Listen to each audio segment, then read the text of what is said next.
Monsieur le ministre, qui gouverne réellement la France? L'État et ses élus ou les multinationales et leurs lobbies?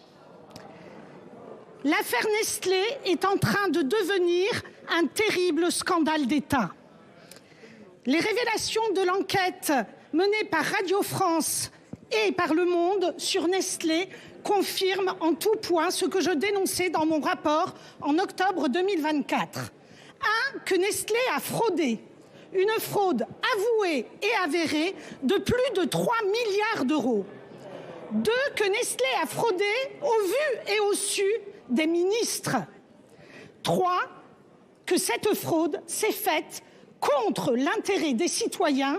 Et je le rappelle, nous consommons en France plus de 9 milliards de bouteilles d'eau. Et hier, nous apprenions que Nestlé a fraudé au vu et au su de l'Élysée.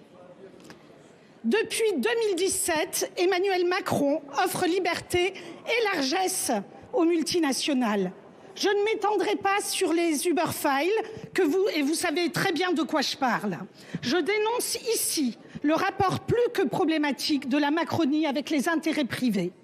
Aujourd'hui, Nestlé gagne, Nestlé Waters gagne, et les Français perdent leur santé, perdent leur confiance dans les institutions et perdent peut-être même leurs emplois. Alors, j'ai 2 questions. Pourquoi l'Élysée et Matignon ont autorisé Nestlé Waters à frauder au mépris de la sécurité sanitaire et de la réglementation européenne? Et comment pouvez-vous justifier aujourd'hui que cette fraude perdure? Que comptez-vous faire? Comptez-vous enfin y mettre un terme?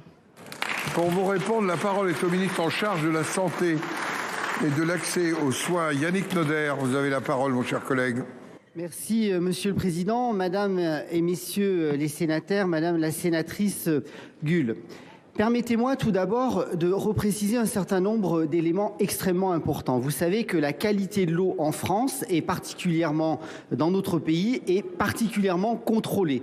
Nous appliquons des règles européennes via une doctrine qui était définie par la Direction générale de la santé, qui est appliquée par nos agences régionales de santé et qui est ensuite transmise au préfet.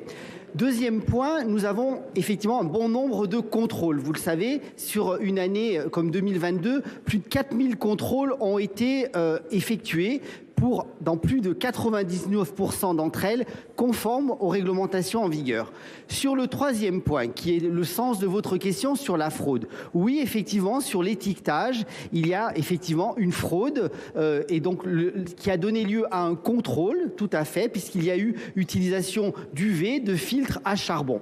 Ensuite, il y a eu une commission d'enquête qui est en cours, sur lequel, eh bien, toute la transparence sera faite, puisque vous le savez, les gens prêtent sous serment leur discussion et que par ailleurs, tous les documents qui ont été demandés ont été donnés. Donc sachez que mon ministère est pleinement en toute action de transparence sur la qualité de l'eau embouteillée, que toutes les discussions eh bien, seront portées dans ce sujet-là et que surtout nous attendons naturellement les conclusions de cette commission d'enquête parlementaire pour pouvoir prendre en toute transparence les décisions qui s'imposent.